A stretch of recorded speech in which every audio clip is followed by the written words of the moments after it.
Hey, it's me, Vicky Marie, with a cup of coffee. That's because I've only just got up and I'm already doing a rant. Twonk of the day. There's so many things I could call this. Could be twonk of the day, it could be rant of the day, it could be all those things combined. And the reason I'm doing a video so early in the morning, I've been up about 15 minutes. This is my second coffee. So after this, I normally come round. But so I woke up to some news this morning. Now, do you remember my chatters? If you've watched me for a little while, you remember when the little 9-year-old girl, Charlotte Sena, went missing in New York State. She was riding her bike around like a not national park, state park. Her parents were on holiday there. They'd gone there for the weekend, and she was riding her bike around with some other children. And then she asked her parents, said, "Can I do one more loop on my own?" And around she went and did one more loop on her own and disappeared. And this was in October, just a couple of months ago. And she was then, so then a ransom note was left at her parents' house. And there was a thing, because, the sort of extremely intelligent person that left that ransom note also left their fingerprints on the ransom note. And eventually it was traced back to Craig Nelson Ross Jr., I think. And they went round. He lived in a trailer in his mother's backyard, and they went round to his trailer and they found Charlotte safe and well, but in a cabinet. And I think he was in the cabinet as well, and he was in his underwear, which is just disgusting to think about. And in a moment, when you see some photos of him, it just looks horrible. That poor girl, what she must have gone through. Now, we were hoping that it was just for money, because he'd put this ransom note to her parents' house asking for money. So there were hopes that that was all it was about, and that she hadn't been harmed physically or in an sex way.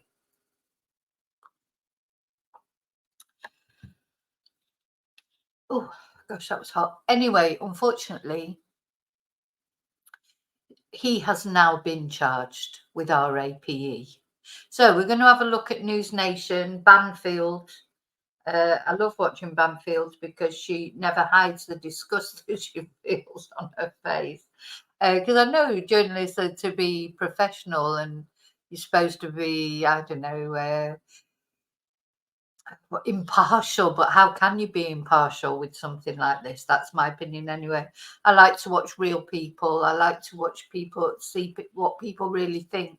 And to me, Banfield just does show you what she really thinks.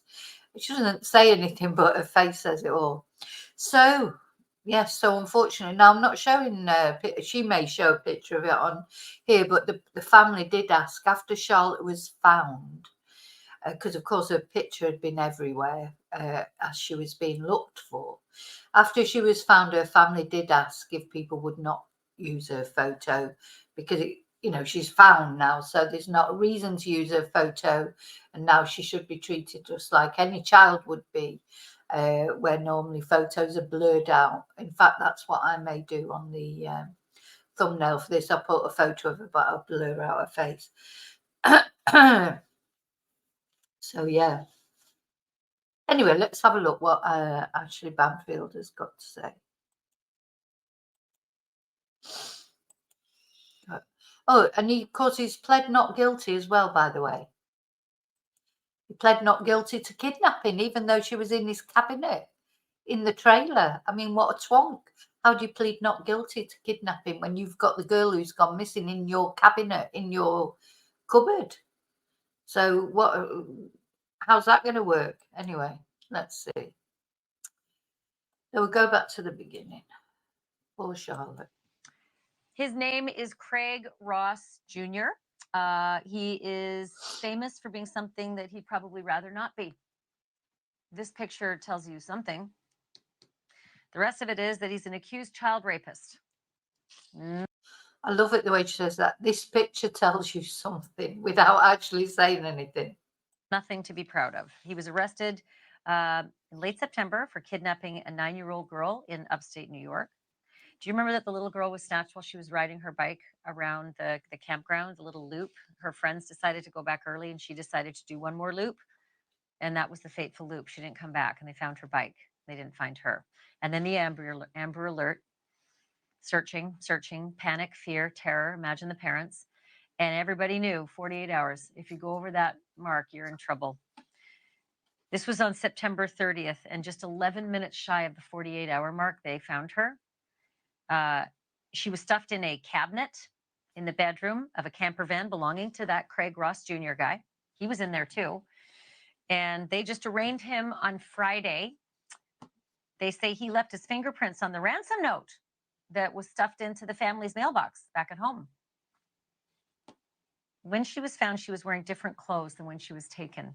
And that made us all really upset and nervous about something. We had hoped that she was just kidnapped for the money, just for the money. Please, God, just let it have been for the money, nothing else.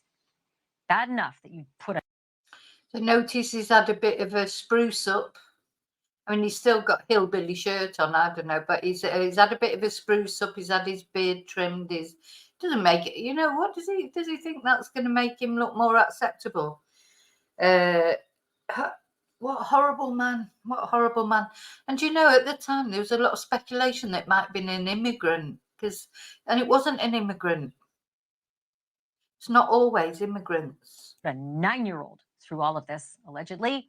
But please, Jesus, just let it have been for the money. And then sadly, Friday's indictment told us otherwise. On top of the kidnapping charges, Mr. Ross now faces 4 counts of predatory sexual assault against a child, as well as sex abuse, assault, endangering the welfare of a child. Here's the DA. We will do it well, we will do it thoroughly and completely because of the work that has been done and continues to be done by law enforcement to hold this defendant who's committed a heinous, terrible offense against a tender-aged victim. No, see, apparently he's got MS. That's what they were saying. So you can see now. I don't know if that's genuine, or if he's putting that on a little bit, to sort of for sympathy. Because I know she's only 9, but 9-year-olds are not tiny children, are they? So he must be sort of physically quite strong, or maybe he knew her, or maybe she knew him. This is what surprised me at the time, is how did he do it? One, how did he do it without being seen? But also, yeah, she may not be an adult, but if he's got mobility problems, etc., it won't have been easy unless he thought of how would he get her in his van or whatever? And that's to come out, of course. But it's I noticed there he was seemingly having problems with his mobility, but is he just putting that on? We will hold him accountable and responsible. Neighbors have described him as a recluse. He's broke, moved into the camper behind mom's trailer a month before the kidnapping after failing to make payments on his own home. He's pleaded not guilty. All of that. All of that. I do like the way, look at her face.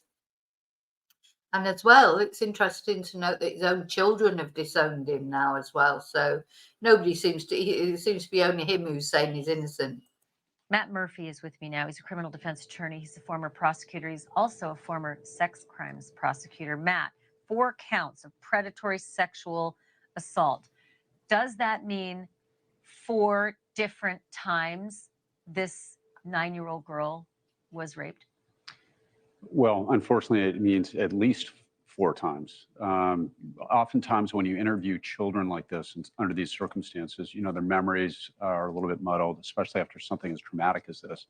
The good news is that under New York law, How awful. So it means at least 4 times. So it's 4 times that she's managed to, no, because she is the only witness, of course. And that's the problem with our APE cases. It is, literally normally just the perpetrator and the victim. And when the victim's a child, it's very difficult. With these charges, if he's convicted of this, he will hopefully never see the light of day again. Sexual predator.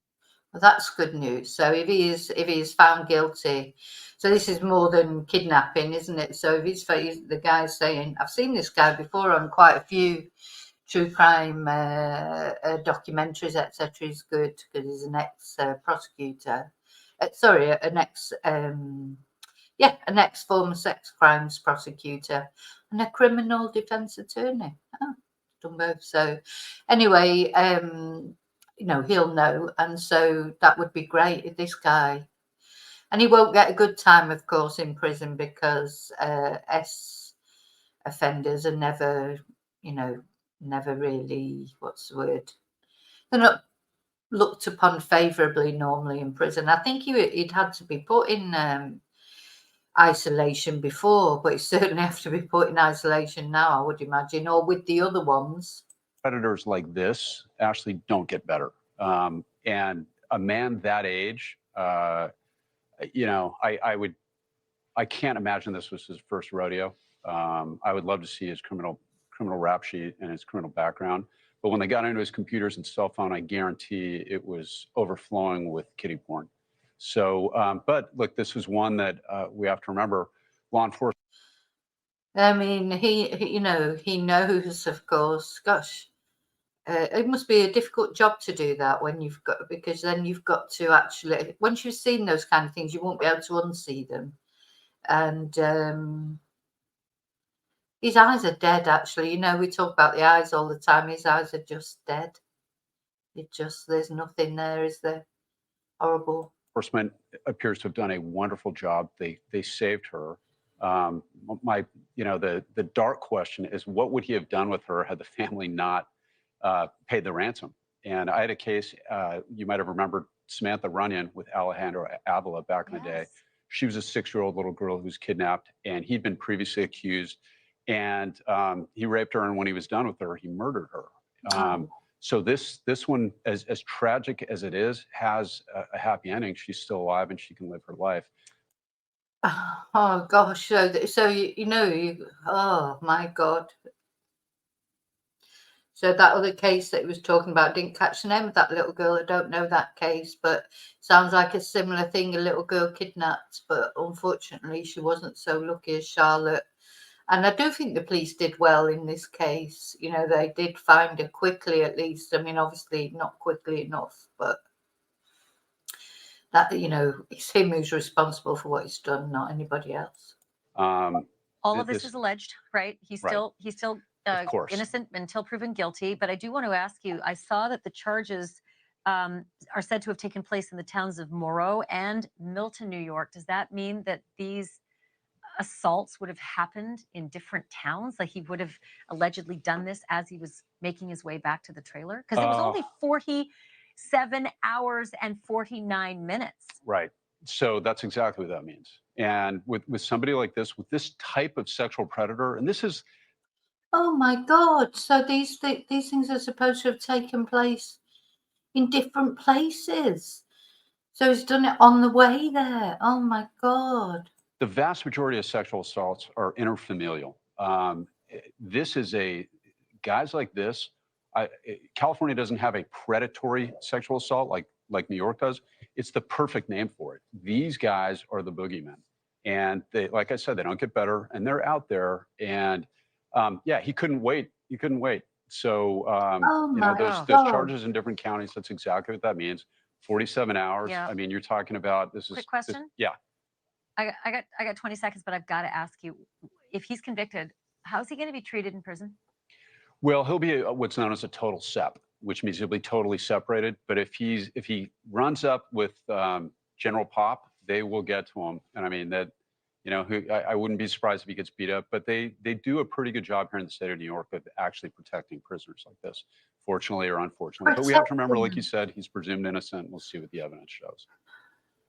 We'll see what the evidence shows. So far, it's very, very disconcerting and very sad. Matt Murphy, as always, thank you. Great to see you. Appreciate it. Thank you. Thank you for watching. Go to News Nation now. So yeah, there you go. That's my rant of the day. I know I'm so, I can't even get angry really because it's too upsetting. But anyway, that's the rant of the day, twonk of the day. We haven't even started yet. We've got the police report coming out later on Nicola Bulley, so I expect there'll be more rants later on. Now, I've got a couple of classes this morning, and then I will be going live if the report does come out as it's expected to. Of course, you know, we'll believe it when we see it, and then I expect there'll be a lot of things that will make me angry in there. But anyway, thank you for watching. I hope that hasn't upset you too much, but I know we were all following this case. And it was so, sorry, it was so lovely when she was found, wasn't it? Do you remember? Because I think that was like in the middle of the night. I was doing some mad live stream from the bed, like just because it was just so great that she'd been found. And now it seems like, you know, some awful things happened to her, but at least she's safe now. She's safe, she's well, hopefully. She'll be getting the counselling that she needs. She'll be getting the love and protection that she needs to recover from this. And at least he can never do it to anybody again. And you know, I'll be very, I agree with the guy. How can this be the first time that he's done this? It just can't be, surely. But anyway. Okay, so remember to live and love wisely, carefully. I will definitely see you later. And until then, may your God go with you. Oh, I just wanted to say, some people have tried to order merchandise off my store. For some reason, it's coming up with really expensive postage charges. So I don't know what that is. I'm going to look into that. I haven't got time at the moment because I've got classes and that. But later on today, in between everything else, I will have a look at that and see what the problem is there. I'm not sure. I may have to, anyway, I've got to tweak it. But thank you to those of you that went on and had a look and have expressed interest, etc. But I mean, I don't know what's going on with the postage prices at the moment.